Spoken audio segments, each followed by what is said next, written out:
toi tu multiplies. Et il a multiplié pourquoi?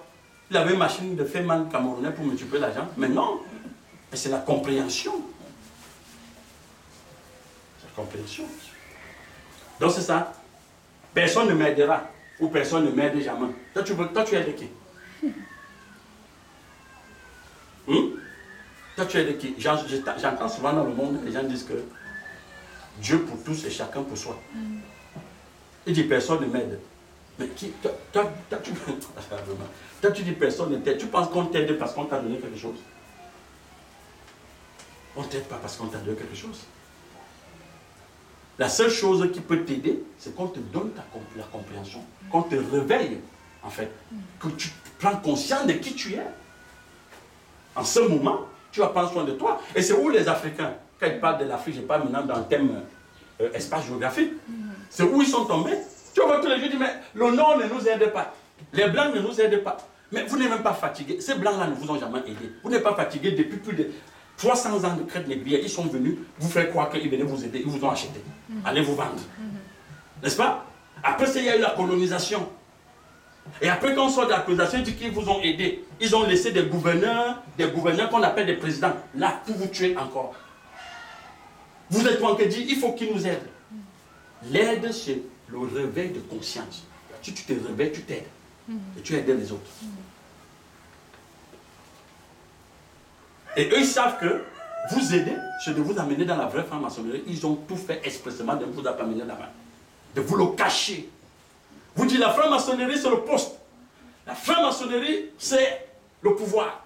Le pouvoir d'avoir un poste, d'avoir l'argent, construire une maison, d'avoir toutes les femmes. Voilà la franc-maçonnerie. Pourtant, eux, ce n'est pas le genre là qu'ils font. Après, ils disent non, mais on vous aide, non? Tous les jours, il y avait des coopérations pour vous aider. Ils donnent avec la main gauche, ils prennent avec la main droite. Église, réveille-toi. Oui, c'est ça. Donc, c'est ça, j'irai un peu vite. Ce n'est jamais arrivé auparavant. Oui, parce que tu vois, tu es conditionné dans le passé. Il faut faire attention de vivre dans le passé, je le dis toujours. Donc, et tu vois, quelqu'un te dit, quand quelqu'un te dit, ce n'est jamais arrivé au passé, c'est parce que ce que tu veux l'amener à faire, il te dit, même son passé n'a jamais eu, ce n'est pas aujourd'hui qu'il peut avoir. C'est un schéma, c'est-à-dire, on te dit que le conditionnement mental, c'est un virus dangereux. Parce que quand tu es dans une programmation moulée par la société, et que tu ne fonctionnes comme la société l'a fait, mais c'est très dangereux. C'est très dangereux. Ce n'est jamais arrivé par le passé. Et je vais vous dire quelque chose, mes frères. Soyez vrais et sachez apprécier l'autre. Ça, c'est un secret que je vous donne. Sachez apprécier l'autre. Qu'il ait l'argent, qu'il ait les maisons, qu'il ait les voitures, qu'il ait ce que vous appelez en bref succès, sachez l'apprécier. Parce que quand vous ne l'appréciez pas, vous faites fuir ce qui pouvait vous revenir. C'est la jalousie qui se manifeste. Parce que l'esprit apprécie. Et je vous donne un exemple biblique. Vous voyez, la Bible dit quoi? Où on te dit, l'Éternel dit à Moïse que dit au roi d'Égypte. Il apprécie cette dimension qu'il a. Au roi, hein, c'est l'Éternel hein, qui a tous les pouvoirs, qui a tous les vases entre ses mains. Mais il dit le roi. Il dit au roi qui avait pris la femme d'Abraham, il lui dit, va voir cet homme, il prie pour toi. Et ta maison serait bénie. Il dit, roi, va le voir.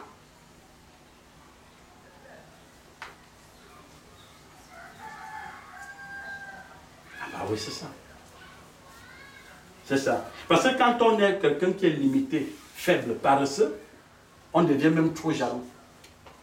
Ouais. C'est pourquoi aujourd'hui, c'est très facile. L'excuse la plus facile, quand l'autre a, c'est que non, mais c'est un sectaire. Le gars là, c'est un wichman. Il est entré à la Rose-Croix. Parce que ce que tu ne comprends pas, c'est la Rose-Croix. Il est entré à la Rose-Croix. Dès que vous voyez quelqu'un à une petite maison, non, mais le gars là, il est avec nous ici. Parce que les gens aiment que vous marchez tous à pied. Oui, ils aiment ça. Mais ils ne savent pas que c'est ce que tu as comme compréhension qui se définit. Justement. C'est défini. Donc c'est ça. Donc je ne suis pas assez fort, je ne suis pas assez intelligent, je suis trop âgé. Quelqu'un te dit je suis trop âgé. Je suis trop âgé. Qui t'a dit que tu es âgé? Âgé, ça veut dire quoi? Je suis trop âgé. Âgé, ça veut dire quoi? Je suis trop âgé, je n'ai plus de force.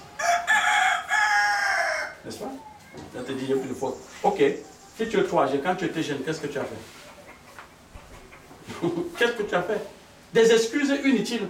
Non, tu sais, c'est parce que je suis déjà vieux. Je suis trop âgé. Personne n'est vieux. Je vous dis, hein, personne n'est vieux. Puisque de toutes les façons, on a affaire aux énergies. L'énergie est éternelle, elle ne meurt pas. C'est ça à quoi tu crois qui te vieillit. C'est ce à quoi tu crois qui te vieillit.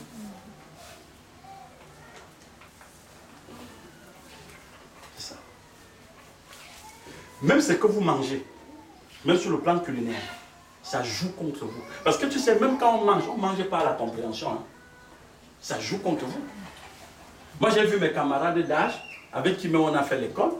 Mais tu vois un gars, le gars est là, il est comme s'il avait 3, 4, 5, 6 mois de grossesse. Tu vois, le gars, il est tellement bizarre.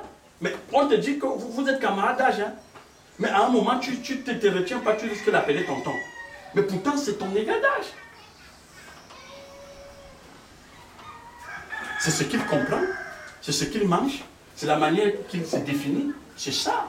Tu sais, dans nos sociétés, surtout ici au Cameroun, quand tu as déjà conçu une maison, prendre une femme et faire quelques enfants, tu t'abandonnes. C'est fini. La femme dit, j'ai fait les enfants, non? Je lui ai donné les enfants, ça va. Elle se néglige. Elle dit, moi je lui ai fait les enfants. Elle ne regarde plus le masculin. Le masculin dit aussi, il m'a fait les enfants, elle ne le regarde plus. Mais les masculins, tellement ils sont rusés que parfois, comme c'est des gens attirés par les vibrations extérieures, ils partent chercher les nouveaux produits parce qu'il est dans la consommation. Et la femme, maintenant, elle se plaint, dit, mais mon mari me compte. Mais ton mari te compte parce que tu n'étais pas actualisé. On s'actualise. On s'actualise. Actuellement, nous sommes dans les programmes. Nous actualisons nos programmes. Il y a des programmes que nous prenons, on n'ajoute plus rien, on change seulement la date. Ce n'est pas ça la maîtresse. On change juste la date. C'est ça, actualiser un programme. Donc, si vous vous mettez en marge de la mutation de la conscience, vous êtes perdu. C'est ça qu'on appelle des vieux programmes. Et nos jeunes aujourd'hui, comment ils nous regardent? Ils disent, mais les pépés, ils ne comprennent rien. Je leur dis, moi, je vous comprends très bien. Vous êtes des mutants, vous nous appelez des pépés, mais nous, on vous comprend. Mais et si tu n'es pas quelqu'un de la compréhension, ils vont vraiment te rouler dans la farine. Tu ne peux pas blaguer avec la jeunesse d'aujourd'hui. C'est une jeunesse tellement d'évoluer que si tu n'es pas dans une dimension de compréhension, tu ne peux pas les saigner. C'est ça. Parce que quand on dit vieux, vieux ne veut pas dire que tu as les cheveux blancs. Hein. Vieux, c'est quand on veut te dire que tu n'es pas actualisé.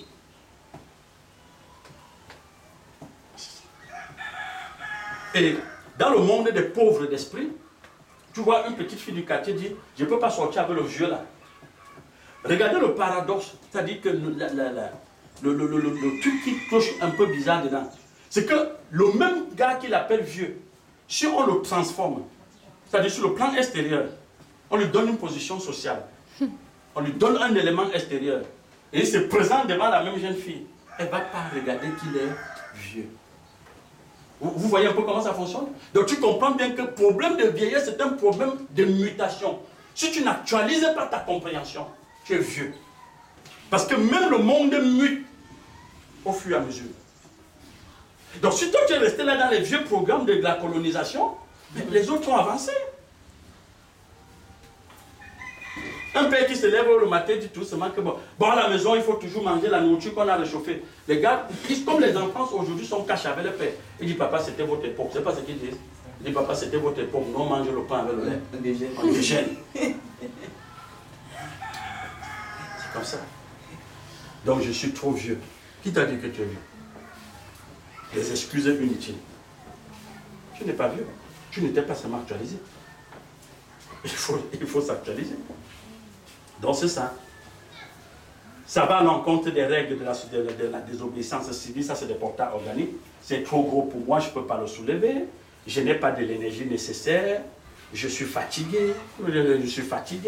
Mais ce qui fatigue tous les gens, c'est ce qui, quand ça concerne les choses de l'esprit. Hein. Mais quand c'est les choses du monde, personne n'est fatigué. Si on peut voir un match de football pendant 6 heures de temps, on n'est pas fatigué. Hein. N'est-ce pas? On peut aller à la fiesta pendant des heures, on n'est pas fatigué. On peut faire le Congo ça pendant des heures, on n'est pas fatigué. Mais si on veut te dire, est-ce que tu te connais, qui tu es, tu vois le gars d'homme, il est fatigué. Il ne comprend plus rien. C'est comme ça. Donc c'est ça. Donc c'est ça. Alors c'est mon histoire familiale, personnelle. Tu sais, dans notre famille, on a trop d'histoires. Ça ne finit jamais. Je suis trop occupé. Voilà, cette partie m'intéresse. Je suis trop occupé. Alors, quand tu dis toujours je suis très occupé, qu'est-ce qui t'occupe? Point d'interrogation. Tu vas observer que ce qui t'occupe, ce n'est que ce qui va te retarder dans la compréhension. Quand il s'agit déjà d'actualiser ta compréhension, tu vas dire je suis occupé. Mais s'il faut aller dans ce qui n'actualise pas ta compréhension, là, tu n'es pas occupé. Parce que ce sont des excuses que les gens balancent.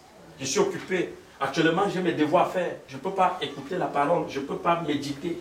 Chaque être humain, normalement, quand tu te lèves le matin, la première des choses, tu devrais d'abord entrer en toi-même avant de prendre contact avec l'extérieur. Il faut d'abord méditer. Il faut d'abord entrer en soi, se poser des questions, parler avec la source. Avant de se mettre, c'est la source qui te met en mouvement.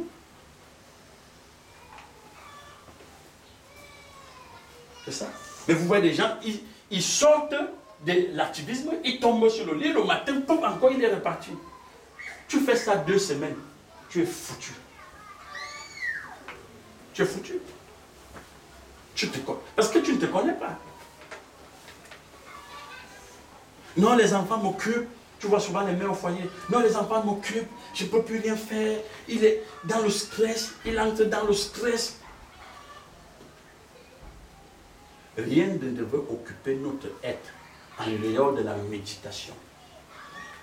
Je ne veux pas dire qu'abandonnez vos enfants, ne les donnez pas, ne vous occupez pas d'eux. Non, c'est qu'avant que tu n'entres en contact avec ça, il faut d'abord que tu t'occupes de l'intérieur. C'est ça. C'est ça. Si je dis à quelqu'un que moi je m'occupe de ma fille chaque matin, personne ne peut croire. Les gens avec qui je travaille ne savent pas. Que c'est moi qui la lave, qui l'habille, qui l'amène à l'école, ils ne peuvent pas croire. Et j'ai le temps pour méditer pour moi-même. Tu dois sacrifier, c'est-à-dire que tu te lèves. Ce n'est même pas un sacrifice. Quand tu comprends l'importance, 3 heures tu es debout. Tu t'occupes d'abord de toi. Parce que j'ai constaté que c'est des heures que c'est calme. Tu entres en méditation avec la source, tu communiques avec la source. Observez à partir de 5 heures, tu entends les portes, quoi, tout le monde, oh, papa, on va à l'école. Tu ne peux plus méditer dans cette ambiance-là. C'est pourquoi les gens te disent, non mais je m'occupe des enfants, je ne peux pas méditer, je ne peux pas. Mais ce n'est pas une supplication. Donc c'est ça. J'ai trop peur. Et quand on a peur, la peur c'est la chimie de l'être humain, c'est la chimie du corps. Vous allez voir que quelqu'un frémit, j'ai peur. Donc quand tu vois, quand tu frémis là, tu mets tout. C'est où les AVC là entrent maintenant. Parce que tout ton corps est en chimie, est en mouvement. Ton corps ne vit que dans la peur. Tu as peur de quoi? Parce que tu ne comprends pas. C'est ça qui te fait peur. Donc c'est ça.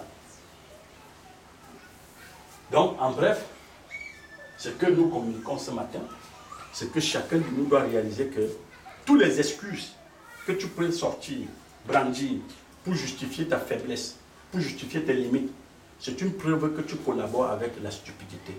C'est une preuve que tu es un partisan de la mort. C'est une preuve que tu aimes la médiocrité. N'est-ce pas? C'est une preuve que tu aimes la médiocrité. Et personne de nous n'est fait pour être un médiocre. Voilà. Donc c'est ça. Voilà, je merci. Donc c'est